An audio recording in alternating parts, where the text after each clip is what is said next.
Hindi class 10 क्षितिज। और अब हम लोग अपना अगला पार्ट देखते हैं लखनवी अंदाज। तो ये मेरे पास क्षितिज की किताब है, तो अगर आपके पास भी किताब है तो आप किताब लेकर बैठ जाइए। और यहाँ पर ये मेरे पास नोट्स हैं, प्रीवियस ईयर क्वेश्चंस 2025 के हम लोग देखेंगे। और इसमें हम लोग 9 क्वेश्चंस देखेंगे और उसमें 3 क्वेश्चंस 2024 के भी हैं। मतलब इन 9 क्वेश्चंस में कुछ क्वेश्चंस 2025 के हैं और कुछ क्वेश्चंस 2024 के हैं, प्रीवियस ईयर क्वेश्चंस। तो पिछली वीडियो में हमारा जो चैप्टर था वो था बाल गोविंद भगत, और इस वीडियो में हम लोग अपना अगला चैप्टर देखते हैं लखनवी अंदाज। तो हमारा चैप्टर है लखनवी अंदाज, और इस कहानी के लेखक हैं यशपाल।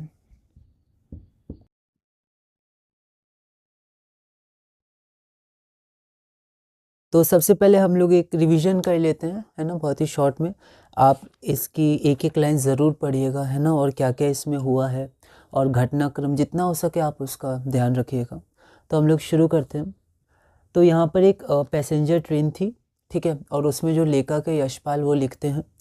तो वो पैसेंजर ट्रेन में ये सेकंड क्लास का टिकट लिए थे, ठीक है, क्योंकि उनको बहुत दूर भी नहीं जाना था और भीड़ भाड़ से वो बचना चाहते थे। तो उन्होंने सेकंड क्लास की टिकट ली और वहाँ पर वो कहते हैं कि नई कहानी के संबंध में वो सोच पाएंगे और साथ ही साथ खिड़की के बगल में बैठेंगे, क्योंकि ज़्यादा भीड़ भाड़ रहेगी नहीं, तो खिड़की के बगल में बैठकर प्राकृतिक दृश्य भी देख सकेंगे और नई कहानी के विषय में सोच सकेंगे। तो वहाँ पर सेकंड क्लास के एक छोटे से डिब्बे को खाली समझकर वो वहाँ गए, लेकिन वो डिब्बा खाली नहीं था। उस डिब्बे में पहले से ही एक सज्जन थे। तो एक बर्थ पर लखनऊ की नवाबी नस्ल के एक सफ़ेदपोश सज्जन बहुत सुविधा से पालती मारकर बैठे हुए थे, और वो सज्जन थे पालती मारकर बैठे हुए थे और उनके सामने 2 खीरे रखे हुए थे, है ना। तो सामने खीरे थे और तौलिए पर रखे थे। तो अब ये कहते हैं, यशपाल कहते हैं कि जब वो उस बर्थ में गए तो वहाँ पर जब वो अचानक गए तो पहले तो वहाँ पर कोई नहीं था, वही सज्जन थे नवाब साहब। तो उन्होंने जब देखा कि यहाँ पर एक और कोई व्यक्ति आ गया है तो उनको थोड़ा असहज हुआ, असहज महसूस हुआ, मतलब थोड़ा सा उन्हें दिक्कत हुई। तो लेखक लिखते हैं कि सज्जन की आंखों में एकांत चिंतन में विघ्न का असंतोष दिखाई दिया। मतलब वो पहले एकांत में थे, यशपाल लेखक आ गए तो थोड़ा सा असंतोष उनकी आंखों में दिखाई दिया। तो ऐसे करके क्वेश्चंस यहाँ से बनने शुरू हो जाते हैं, है ना। तो इसके बाद फिर वो थोड़ा संकोच भी कर रहे थे, है ना। तो लेखक लिखते हैं शायद खीरे जैसी अपदार्थ वस्तु, मतलब बहुत ही मामूली वस्तु को खा रहे हैं, तो वो थोड़ा संकोच में थे कि सामने वाला इंसान क्या सोचेगा। खीरे जैसी मामूली जो वस्तु है, ठीक है, या खाद्य पदार्थ है, उसको वो खा रहे हैं क्योंकि वो सफ़ेद पोश थे और उसमें सज्जन नवाब साहब की तरह दिख रहे थे। तो शायद इसलिए उन्हें असंतोष हुआ होगा, इससे क्वेश्चंस आया हुआ है। फिर नवाब साहब में संगति के लिए कोई उत्साह नहीं दिखाया, मतलब शुरू में बिल्कुल उनसे कोई बातचीत नहीं करना चाहिए लेखक से। तो लेखक भी अपने आत्मसम्मान में थे, तो उन्होंने भी अपनी आंखें चुरा ली। इससे क्वेश्चंस बने हैं जो हम लोग देखेंगे, ठीक है। उसके बाद क्या होता है कि उसके बाद धीरे धीरे फिर थोड़ा आगे बढ़ती है, मतलब लेखक और कुछ कुछ लिखते हैं, आप देख सकते हैं। फिर उसके बाद अचानक नवाब साहब बोलते हैं कि आप खीरा खाएंगे क्या। तो लेखक लिखते हैं कि अचानक उनका ये जो परिवर्तन हुआ स्वभाव में वो उन्हें ठीक नहीं लगा, तो उन्होंने फिर उसको आराम से विनम्रता से इनकार कर दिया कि खीरे नहीं खाएंगे। तो नवाब साहब फिर से अब शुरू करते हैं खीरे को पौलना, ठीक है। तो खीरे को उठाते हैं, फिर उसको आराम से पहले बाहर धोते हैं, उसको आप देख सकते हैं कहानी में, उसको पढ़ सकते हैं। फिर उसको पूछते हैं और उसके बाद उसको पौल कर उसमें जीरा नमक मिर्च और जो है वो लगाते हैं, ठीक है। और इसके बाद फिर से वो एक बार लेखक की तरफ देखते हैं नवाब साहब और बोलते हैं कि क्या आप ये खीरा खाएंगे, एक बार और पूछते हैं। लेकिन अब लेखक के मन में परिवर्तन आया, क्योंकि जब उन्होंने देखा कि खीरे को अच्छे से धोया गया है, पौला गया है और फिर जो नमक मिर्च आदि लगाए गए हैं, तो फिर लेखक के मन में था कि वो खीरे को अब अच्छा लगने लगा लेखक को, है ना। तो उनके मन में भी ये भावना जागृत हुई कि मैं भी खाऊंगा, ऐसे करके कुछ हुआ, लेकिन फिर भी उन्होंने मना कर दिया। तो ये क्वेश्चन भी आया, उन्होंने फिर से मना क्यों कर दिया। तो लेखक ने फिर से मना इसलिए किया क्योंकि पहली बार वो मना कर चुके थे, है ना। तो अब आत्मसम्मान को बनाए रखने के लिए उन्होंने दोबारा मना कर दिया। तो ये क्वेश्चन पूछा गया है। तो यहाँ पर लेखक लिखते हैं कि मुंह में पानी ज़रूर आ रहा था लेकिन इनकार कर चुके थे, तो आत्मसम्मान निभाना ही उचित समझा, मतलब आत्मसम्मान की रक्षा करना ही सही समझा। मुंह में पानी तो आ रहा था लेखक के, लेकिन क्योंकि वो पहली बार मना कर चुके हैं, दोबारा हाँ बोल देंगे तो उन्हें ये सही नहीं लगा, तो वो आत्मसम्मान बचाने में ही बचाना चाहा और उन्होंने दोबारा से इनकार कर दिया कि खीरे नहीं खाएंगे। फिर उसके बाद नवाब साहब क्या करते हैं कि नवाब साहब आराम से खीरे को लेते हैं और वो अपने सामने लाते हैं, उसको एक दीर्घ निश्वास लेते हैं, उसको सूंघते हैं और उसके बाद एक खीरे की एक फाँक को होठों तक लाते हैं और उसकी कल्पना में आंखें बंद करते हैं, खाने की कल्पना पे, पर खाते नहीं हैं, है ना।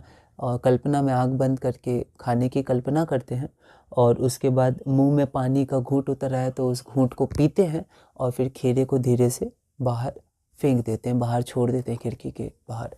फिर से वो एक फाँक उठाते हैं, उसको सूंघते हैं, है ना, मन में सोचते हैं, कल्पना करते हैं खाने की, पर खाते नहीं हैं, होठों के थोड़ा नज़दीक लाते हैं और फिर जाके वो छोड़ देते हैं ट्रेन के बाहर, ठीक है। और उसके बाद ऐसे फिर वो अपना जब सारी फाकों को वो बाहर फेंक देते हैं, उसके बाद हाथ और होठ आदि पोंछकर वो फिर खीरे की तैयारी और इस्तेमाल से थक जाते हैं और फिर वो आराम से लेट जाते हैं। और लेखक ये सब देख रहे थे, है ना, ये सब क्या हो रहा है, जो यशपाल वहाँ पर लेखक हैं वो अच्छे से ये सब देख रहे हैं कि क्या हो रहा है ना। फिर उसके बाद साथ में उन्होंने बिल्कुल कोई खीरा नहीं खाया था, पर उन्हें एक डकार आई, ठीक है, जैसे पेट भरने के बाद हुई, मतलब कल्पना में ही उन्होंने खाया और फिर उसके बाद एक डकार आई उन्हें। तो लेखक यहाँ लिखते हैं कि और फिर वो नवाब साहब बोलते हैं कि खीरा लजीज होता है लेकिन वो नामुराद मैदे पर बोझ डाल देता है, मतलब स्वास्थ्य जो पाचन क्रिया होती है उस पर थोड़ा बोझ डाल देता है, इस तरह का वो कुछ कहना चाह रहे हैं। तो इसके बाद फिर लेखक यही सोचते हैं कि ये मतलब वो सारी घटनाक्रम देख रहे थे लेखक, और फिर बाद में जब ये सब वो देख ले उसके बाद वो लिखते हैं कि खीरे की सुगंध और स्वाद की कल्पना से पेट भर जाने का डकार आ सकता है, तो बिना विचार घटना और पात्रों के लेखक की इच्छा मात्र से नई कहानी क्यों नहीं बन सकती, है ना। तो यही कहानी थी लखनवी अंदाज की। तो अब हम लोग कुछ क्वेश्चंस देख लेते हैं, किस तरह के क्वेश्चंस पूछे गए हैं। तो यहाँ पर हम लोग 9 क्वेश्चंस करेंगे, है ना, 6 क्वेश्चन 2025 के, 3 क्वेश्चन 2024 के। ऐसे आप और भी नए नए क्वेश्चंस कर सकते हैं, अलग अलग जगह से इसको और अच्छे से समझ सकते हैं और देख सकते हैं। तो हम लोग कुछ क्वेश्चंस करेंगे ताकि हमें एक अनुमान मिल जाए कि किस तरह के प्रश्न आते हैं पिछले वर्षों में। पहला क्वेश्चन है लखनवी अंदाज के दोनों पात्र। तो यहाँ पर 2 पात्र हैं, हमें ध्यान रखना है। जैसे नेताजी का चश्मा, वहाँ पर 3 मुख्य पात्र थे हमारे पास।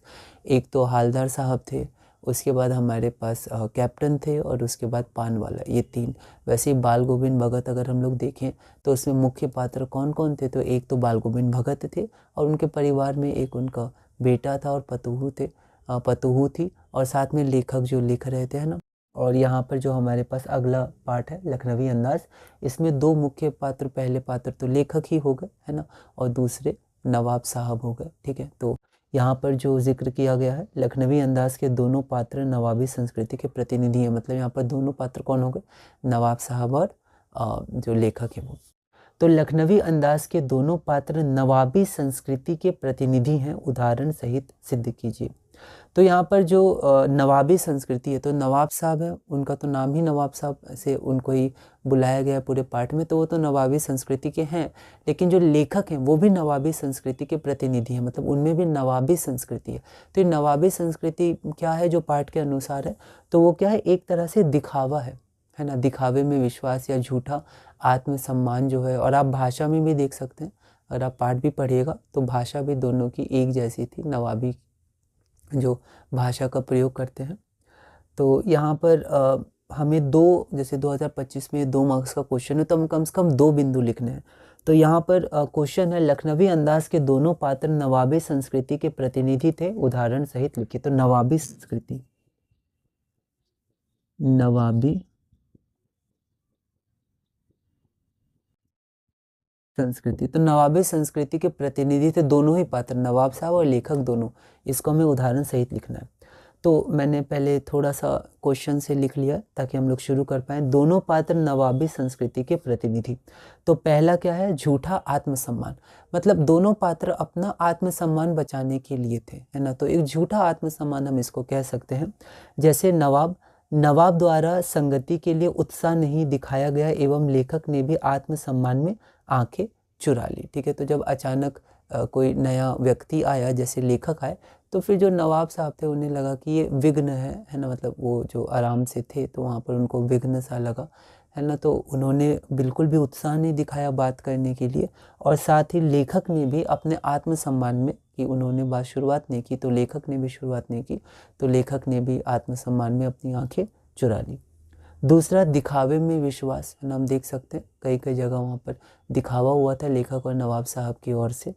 तो दिखावे में विश्वास, लेखक ने नवाब की पेशकश ठुकरा दी, है ना। तो लेखक ने, नवाब साहब ने 2 बार पूछा था, दोनों बार लेखक ने ठुकरा दी। पहली बार उन्होंने इनकार किया और दूसरी बार वो जो पहली बार इनकार किया था तो अपना आत्मसम्मान बचाने के लिए दोबारा इनकार किया। तो लेखक ने नवाब की पेशकश ठुकरा दी तो नवाब ने अपनी शान बनाए रखने के लिए खीरे को खाने की जगह बाहर फेंक दिया। तो नवाब साहब ने भी अपनी शान बनाए रखने के लिए, कि वो भी ऐसी तुच्छ वस्तु हम कह सकते हैं, या फिर जो मतलब उतना अच्छा भोजन पदार्थ नहीं है, एक मामूली सा खीरा है, सामान्य सा खीरा, तो उन्होंने भी उस सामान्य से खीरे को नहीं खाया अपनी शान रखने के लिए। लेखक ने नहीं खाया तो उन्होंने भी फिर नहीं खाया, सूंघ कर उसको बाहर फेंक दिया। तो दूसरा हो जाएगा दिखावे में विश्वास। लेखक ने नवाब की पेशकश ठुकरा दी तो नवाब ने अपनी शान बनाए रखने के लिए खीरे को खाने की जगह बाहर फेंक दिया। अब इसमें 50 शब्द हो गए, वैसे 30 शब्द नहीं करना था पर 50 थोड़े ज़्यादा हो गए, पर फिर भी मुझे लगा ऐसे में कंप्लीट हो जाएगा। तो 50 तक मैंने इसमें लिखा है, 50 से थोड़ा ज़्यादा। तो आप देख लीजिएगा, अगर आप थोड़ा छोटा कर पाएँ या फिर कोई और बिंदु भी आप लिख सकते हैं। मार्किंग स्कीम में और भी कुछ कुछ बिंदु थे छोटे, पर मैंने ये दोनों बिंदु लिखे हैं, पर इसमें 50 शब्द हो गए लगभग। तो हम लोग कोशिश करेंगे इतना आगे ना जाए, पर इसको आप देख सकते हैं। सेकंड क्वेश्चन हमारे पास है कि लखनवी अंदाज के दोनों पात्र नवाब साहब और लेखक मूलतः एक समान सफ़ेद पोश सज्जन थे। मतलब सफ़ेद पोश हम लोग कह सकते हैं कि ऊंचे वर्ग के वो सज्जन थे, है ना। तो ये दोनों ही सफ़ेद पोश सज्जन थे। इस कथन को उदाहरण सहित सत्य सिद्ध कीजिए।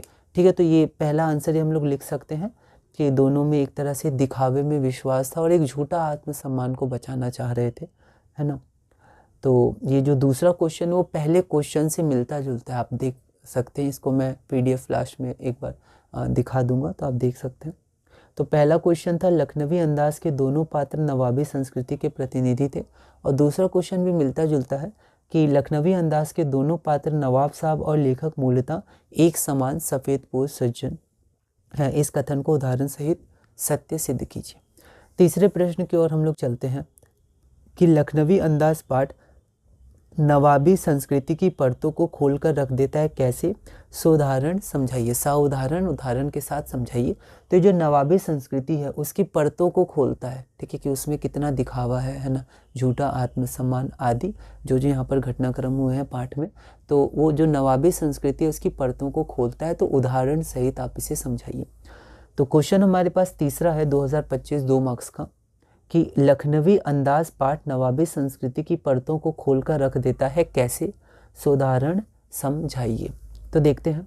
पाठ में नवाबी संस्कृति के बनावटी जीवन शैली और दिखावे को दिखाया गया है, ठीक है। तो नवाबी संस्कृति की जो बनावटी जीवन शैली है और जो उसमें दिखावा है उसको बताया गया है। तो पाठ में नवाबी संस्कृति के बनावटी जीवन शैली और दिखावे को दिखाया गया है। उदाहरण पहला, दोनों पात्रों द्वारा दिखावे भरा व्यवहार। तो दोनों पात्र ने दिखावा भरा व्यवहार किया है। जैसे खीरा खाने से हिचकिचाना, वो चाहते थे, लेखक चाहते थे खीरा खाना, लेकिन फिर भी वो हिचकिचा रहे थे, ठीक है।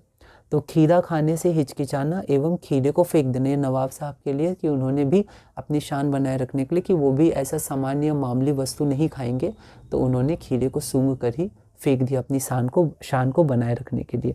तो दोनों पात्रों द्वारा दिखावे भरा व्यवहार, जैसे खीरा खाने से हिचकिचाना और खीरे को फेंकना। दूसरा पॉइंट है, नवाब साहब द्वारा खीरे की सुगंध और कल्पना मात्र से ही तृप्ति का अनुभव करना। तृप्ति मतलब पूरी हो गई उनकी, मतलब हम लोग कह सकते हैं कि उन्होंने खाना पूरा खा लिया एक तरह से, जबकि उन्होंने खाया ही नहीं, फिर भी उन्हें भूख की तृप्ति हो गई, उनकी भूख मिट गई। तो ये कल्पना था, एक तरह से दिखावा था, है ना।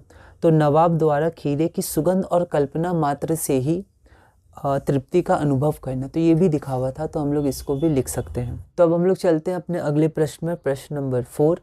लखनवी अंदाज पाठ के आधार पर लखनऊ की नवाबी संस्कृति की कोई 2 विशेषताएं सोदाहरण लिखिए। तो यहाँ पर जो नवाबी संस्कृति है, तो लखनऊ की नवाबी संस्कृति के 2 विशेषताएं लिखनी उदाहरण सहित। तो मैंने पहले लिख दिया है 2 विशेषताएं, 2025 का ये क्वेश्चन है। तो स्वयं को श्रेष्ठ मानना, तो लेखक या नवाब साहब दोनों स्वयं को श्रेष्ठ बताना चाह रहे थे, तो स्वयं को श्रेष्ठ मानना पहला। लेखक और नवाब दोनों स्वयं को श्रेष्ठ दिखाना चाह रहे थे। दूसरा, झूठा आत्मसम्मान, तो झूठा आत्मसम्मान वाला पहले भी देखा था। नवाब साहब लेखक को अनदेखा करना एवं नवाब साहब द्वारा लेखक को अनदेखा करना एवं लेखक का भी आंखें चुराना, ठीक है। तो ये प्रारंभ में जो हुआ था तो उसके विषय में है।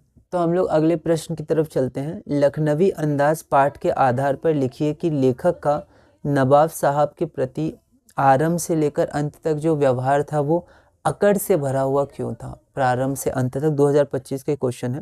प्रारंभ में लेखक के डिब्बे में आने पर नवाब साहब द्वारा अनदेखा किया गया। जब शुरू में लेखक आए थे तो उन्हें अनदेखा किया गया। नवाब ने लेखक से बातचीत की उत्सुकता नहीं दिखाई, मतलब वो उत्सुक नहीं थे लेखक से बात करने के लिए। नवाब का व्यवहार उपेक्षापूर्ण था, तो उपेक्षापूर्ण व्यवहार था, एक तरह से नज़रअंदाज कर रहे थे लेखक को।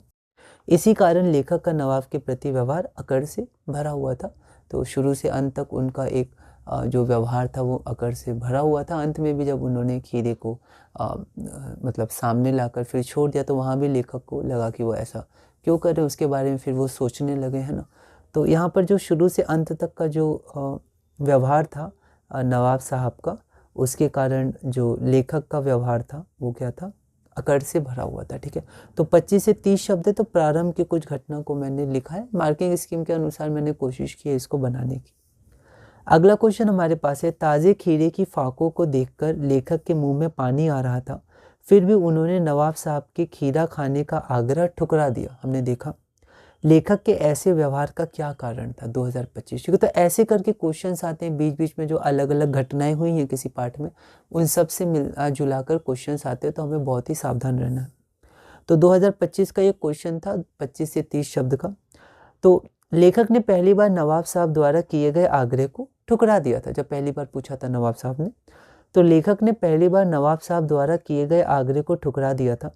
इसी कारण अपनी इनकार की बात को कायम रखकर, है ना, अपने आत्मसम्मान को बचाए रखने की कोशिश की लेखक ने। आप इसको और अच्छे से हिंदी में लिख सकते हैं। तो जब पहली बार नवाब साहब ने पूछा था तो लेखक ने ठुकरा दिया था, और इसी कारण अपनी इनकार की बात को कायम रखने के लिए और अपने आत्मसम्मान को बचाए रखने की कोशिश के लिए उन्होंने दोबारा इनकार कर दिया था, है ना। तो अपनी तरह से भी इसको लिख सकते हैं। अगला क्वेश्चन हमारे पास है क्वेश्चन नंबर 7। लखनवी अंदाज पाठ के लेखक को ऐसा क्यों लगा कि उनकी उपस्थिति ने नवाब साहब को असहज कर दिया था। तो स्टार्टिंग में उन्होंने उनकी आंखों में असंतोष देखा था। तो स्टार्टिंग में जब वो 2nd क्लास की बर्थ में गए तो उन्हें लगा कि उन्होंने थोड़ी सी यहाँ पर विघ्न पैदा कर दिया है, कि वहाँ पर जो नवाब साहब पहले अकेले थे, आराम से आलती पालती मारकर बैठे थे, सामने खीरे थे, अचानक लेखक गए तो उन्होंने उनकी आंखों में एक असंतोष, असहजता देखी थी। तो वही प्रश्न है कि लखनवी अंदाज पाठ के लेखक को ऐसा क्यों लगा कि उनकी उपस्थिति ने नवाब साहब को असहज कर दिया है।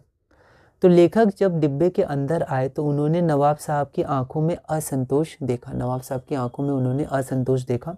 नवाब साहब ने बातचीत के लिए कोई उत्सुकता नहीं दिखाई। स्टार्टिंग में कोई भी बातचीत उन्होंने नहीं करनी चाहिए ना, नज़रअंदाज कर रहे थे, है ना, और इधर उधर देख रहे थे। स्टार्टिंग में कोई भी बातचीत उन्होंने नहीं की। तो नवाब साहब ने बातचीत के लिए कोई उत्साह नहीं दिखाया। इसी कारण लेखक को लगा नवाब साहब असहज हो गए। अगला क्वेश्चन है, नवाब साहब और लेखक दोनों की इच्छा खीरा खाने की थी, फिर भी उन्होंने खीरा क्यों नहीं खाया। ये क्वेश्चन 2024 का है, ठीक है। पिछला वाला क्वेश्चन भी 2024 का था। तो नवाब साहब और लेखक दोनों की इच्छा थी खीरा खाने की, लेकिन फिर भी दोनों ने खीरा क्यों नहीं खाया, ठीक है। तो हम लोग उत्तर देखते हैं। तो यहाँ पर भी उत्तर थोड़ा बड़ा हो गया, लगभग 45 से थोड़े ज़्यादा शब्द हो गए, पर फिर भी आप इसको छोटा कर सकते हैं, 40 तक आप कर सकते हैं, ठीक है। तो नवाब साहब मैंने पहले लिखा है, नवाब साहब जैसे मार्किंग स्कीम में था, मैंने कोशिश की उसी से बनाकर लिखने की। तो नवाब साहब, जब नवाब ने लेखक से खीरे खाने को पूछा तो लेखक ने इनकार किया। ठीक है, अपनी शान बनाए रखने के लिए नवाब ने खीरा फेंक दिया। तो नवाब साहब का भी मन था खीरा खाने का, लेकिन उन्होंने क्यों नहीं खाया? क्योंकि जब उन्होंने लेखक से पूछा तो लेखक ने मना कर दिया, 2 बार पूछा, दोनों बार मना कर दिया। तो उन्होंने भी समझा कि अब शान पे बात आ गई है, तो अब अपनी शान बनाए रखने के लिए मैं भी ऐसे सामान्य मामूली वस्तु खीरा नहीं खाऊंगा। जब सामने लेखक ने नहीं खाया तो मैं भी ऐसी मामूली वस्तु क्यों खाऊं, खीरा। तो उन्होंने उसको फिर सूंघकर फेंक दिया। तो नवाब साहब, जब नवाब ने लेखक से खीरे खाने को पूछा तो लेखक ने इनकार कर दिया, तो नवाब साहब ने अपनी शान बनाए रखने के लिए खीरे को बाहर फेंक दिया। अब लेखक है ना, लेखक की भी इच्छा थी, लेकिन लेखक पहली बार ही मना कर चुके थे, ऐसे पिछले क्वेश्चन में भी हमने देखा। तो लेखक ने पहली बार मना किया। अब अपना आत्मसम्मान बचाने के लिए लेखक ने दूसरी बार भी क्या किया, मना कर दिया। ठीक है, फिर अब हम लोग एक क्वेश्चन और करते हैं, 2024 में आया था कि क्या आप लखनवी अंदाज के लेखक के इस बात से सहमत हैं कि बिना विचार घटना और पात्रों के सिर्फ इच्छा मात्र से कहानी की रचना संभव है? तर्क संगत उत्तर दिए, तर्क के साथ दीजिए। तो जैसे लास्ट में कहानी जब अंत होती है तब लेखक ने लिखा था कि अगर बिना खीरा को खाए भरे पेट डकार आ सकती है, तो फिर बिना विचार घटना और पात्रों के इच्छा मात्र से कहानी लिखना संभव है। तो क्या आप इस विचार से सहमत है? तो मार्किंग स्कीम में दोनों दिया है, संभव है और संभव नहीं है दोनों, तो मैंने दोनों आंसर में लिख दिया, आप उसमें से कुछ भी लिख सकते हैं। ठीक है, और क्योंकि हमें 20 से 25 शब्द लिखते हैं तो मैंने इस बार थोड़ा क्वेश्चन से भी आंसर ले लिया था कि 25 से 30 शब्द हमारे हो पाए। तो अगर हमारे पास आंसर है और हमें पता है कि वो ज़्यादा हो जाएगा तो हम लोग क्वेश्चन से लिए बिना अपनी तरफ से आंसर लिख सकते हैं 25, 30, 35 तक। और हमें लगे कि आंसर हमारे पास थोड़ा छोटा है तो हम लोग क्वेश्चन से थोड़े आंसर ले लेते हैं, फिर अपना आंसर लिख के हम लोग उसको 25-30 शब्द तक कर देंगे। तो क्वेश्चन है, क्या आप लखनवी अंदाज के लेखक के इस बात से सहमत हैं कि बिना विचार घटना और पात्रों के सिर्फ इच्छा मात्र से कहानी की रचना संभव है? तर्क संगत उत्तर दीजिए। 2024 में 2 मार्क्स का है ये। तो पहला संभव है, अगर आप लिखते हैं संभव है तो वो मैंने लिखा है संभव है, बिना विचार घटना और पात्रों के सिर्फ इच्छा मात्र से कहानी की रचना संभव है, क्योंकि कई कहानियों को पढ़कर लगता है कि वो बिना विचार आदि के लिखी गई हैं। कई सारी ऐसी कहानियाँ होती हैं जिसमें बहुत ज़्यादा पात्र नहीं होते, थोड़े से पात्र होते हैं और ज़्यादा विचार भी नहीं होता है, ऐसी कहानी लिख दी जाती हैं। ठीक है, और बहुत ज़्यादा उसमें विचार या फिर पात्र नहीं होते हैं, तो हम कह सकते हैं कि बिना विचार घटना और पात्रों के इच्छा मात्र से ही कहानी लिखी जा सकती है, जिसमें ना पात्र, ना बहुत ज़्यादा विचार, ना बहुत ऐसी कोई मुख्य घटना, ऐसी कहानी बहुत सारी लिखी जाती हैं। ठीक है, और अगर आप लिखते हैं संभव नहीं है, दोनों में से एक ही लिखना है, तो संभव नहीं है। तो बिना विचार घटना और पात्रों के सिर्फ इच्छा मात्र से कहानी की रचना संभव नहीं है, क्योंकि जैसे भी हो पर पात्र होना ज़रूरी है, कोई एक घटना होनी ज़रूरी है, विचार होना ज़रूरी है, किस तरह की कहानी हम लिख रहे हैं, तो ऐसा संभव नहीं है कि उसके बिना ही हो जाएगा। तो मैंने पहले लिखा संभव नहीं है जैसा मार्किंग स्कीम में था, और बिना विचार घटना और पात्रों के सिर्फ इच्छा मात्र से कहानी की रचना संभव नहीं है, क्योंकि कोई भी कहानी में विचार घटना पात्र आदि की आवश्यकता होती ही है। तो ये रहा हमारा पूरा पार्ट। तो मैंने कोशिश की है, आप इसको अलग अलग जगह से देख सकते हैं और क्वेश्चंस आप इसको लिख सकते हैं और अपने खुद से इसको सेल्फ स्टडी करके समझ सकते हैं क्या क्या घटना। इसमें भी रीडिंग ज़रूर कीजिएगा, क्योंकि बीच बीच में से क्वेश्चन पूछे जाते हैं, ऐसा क्यों कहा और ऐसे करके। ठीक है, तो हमने 9 क्वेश्चंस किए, और भी क्वेश्चंस हैं तो आप प्रीवियस ईयर्स भी कर सकते हैं, देख सकते हैं। तो इस वीडियो में इतना ही, और अगली वीडियो में हम लोग अपने क्षितिज की एक और कहानी पढ़ेंगे, और बहुत ही रिवीजन जैसे कर रहे हैं वैसे रिवीजन करेंगे। तो हमारी अगली कहानी होगी मनु भंडारी लेखिका है, और एक कहानी यह भी। तो हम लोग अगली वीडियो में एक कहानी यह भी जिसकी लेखिका है मनु भंडारी, उसके विषय में पढ़ेंगे और प्रीवियस ईयर क्वेश्चंस हम लोग देखेंगे। तो इस वीडियो में इतना ही। अब हम लोग एक बार PDF में देख लेते हैं क्या ये सब क्वेश्चन जो अभी हमने समझे हैं थोड़े थोड़े, और इसी तरह धीरे धीरे हम लोग CBSE क्लास 10 हिंदी क्षितिज में आगे बढ़ेंगे। तो यहाँ पर एक बार हम लोग PDF में देख लेते हैं। लखनवी अंदाज के दोनों पात्र नवाबी संस्कृति के प्रतिनिधि हैं ना, दोनों ही पात्र नवाबी संस्कृति के प्रतिनिधि हैं। 50 से थोड़े ज़्यादा शब्द हो गए थे, तो आप इसको थोड़ा छोटा चाहें तो कर सकते हैं, पर फिर भी आपको कंप्लीट आंसर रखने हैं उसमें भी। सेकंड हमारे पास है लखनवी अंदाज के दोनों पात्र नवाब साहब और लेखक मूलतः एक समान सफ़ेद पोश सज्जन है। इस कथन को उदाहरण से ही सत्य सिद्ध कीजिए। तो ऊंचे वर्ग के सज्जन हैं, तो आप यहाँ पर देख सकते हैं दिखावे में विश्वास एवं झूठा आत्मसम्मान। सिमिलर क्वेश्चन वन जैसा। लखनवी अंदाज पाठ नवाबी संस्कृति की परतों को खोल कर रख देती है।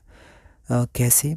तो उदाहरण सहित हमें देखना है। तो दोनों पात्र दिखावे भरा व्यवहार कर रहे हैं, दोनों की इच्छा है खीरे खाने की, पर फिर भी दोनों नहीं खा रहे हैं, और कल्पना मात्र से ही उन्होंने ऐसा दिखाया नवाब साहब ने कि उनका पेट पूरा भर गया है।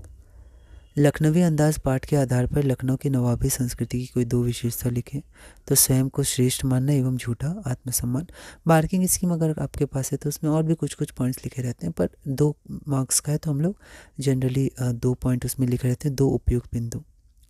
फिर लखनवी अंदाज पाठ के आधार पर लिखिए कि लेखक का नवाब साहब के प्रति आरंभ से अंत तक व्यवहार अकड़ से भरा हुआ क्यों था।